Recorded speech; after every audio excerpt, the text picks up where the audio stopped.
Hello, welcome back to the locomotive shed here at Benny Halt. Now, today we thought we would show you an answer to a question that we get an awful lot, and that is simply put, what's in the tender? Now, when you see our steam locomotives working, you will see Ellie pulling her tender along, you'll see Muffin pulling her tender along, and believe it or not, there is a very fundamental difference. Now, traditionally, a locomotive's tender would be used to carry coal and water, and that is exactly what Muffin's carries. You see the coal mounting up on the back of the tender. That is sat on top of a big tank of water, which then feeds through the tender, through to the locomotive and into the boiler, keeping her fed and watered. Now, Ellie, on the other hand, has a slightly different purpose. Whilst there is a tank of water in there, the water does nothing for the locomotive. That just purely acts as ballast to keep the tender nice and stable. This tender is purely and simply for air brake equipment. The locomotives traditionally are a little bit on the small side to have compressors and air tanks and so forth fitted to them. So Exmoor Steam Railway very cleverly came up with an alternative that was to carry a tender. Now we're going to show you what's inside each end because they are very crucial to the puzzle. In the back half, you lift up the lid and you can see this end there isn't a vast amount. All you've got inside is a couple of batteries, and the driver likes to keep some cleaning supplies, so a tin of Pledge and maybe on occasion a tin of Peak, along with spare air lines to couple to the train, because obviously on the back you've got the coupling bar and then the two airline connectors, and you'll see the driver plugging these in. That will make the train talk to the locomotive. So yes, batteries in this end, nothing too special, but the real magic happens down here. Now this is where all of the main activity is for the air brake system.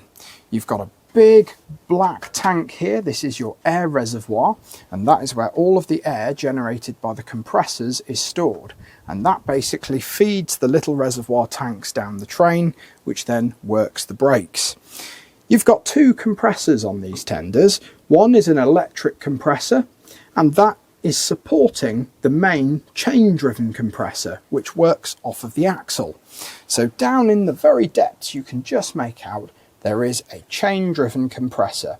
You might also get a glimpse of the chain, and that runs back onto the axle, which then drives along when the locomotive is moving, creating air and storing it here in the tank. Now on occasion, when you're just trundling from the shed down to the station, you don't typically generate a lot of air. So the electric compressor is effectively two things.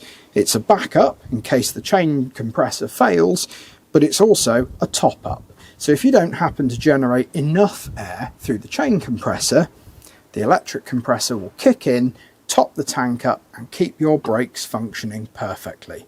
It's to provide as much safety and fail-safe as we possibly can. Now you've also got the switch which turns on the electric compressor. Now it's all connected up, so if I were to turn the switch, you just hear there the electric compressor kicking in. Well, the reason the electric compressor's kicked in is because there's presently no air in the reservoir, and thus the electric compressor has sensed there is no air and it must kick in and top that up.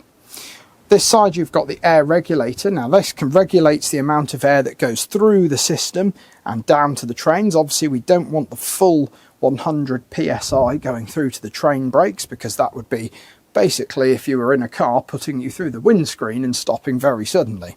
This then just steps that down to a more manageable pressure, which we can then use and gradually apply from the air brake valve in the cab. And on the front of the tender you have got the main res gauge, and that gauge tells the driver, who can take a look from his back window every now and then, yes, I've got sufficient air.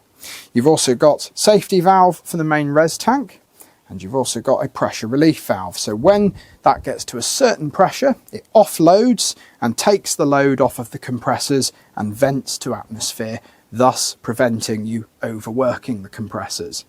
So that is really as simple as that. Hopefully I make a bit of sense, because when I explain this to people, it can be quite complex, but it really is quite straightforward. And that's what's in the tenders. We'll see you next time.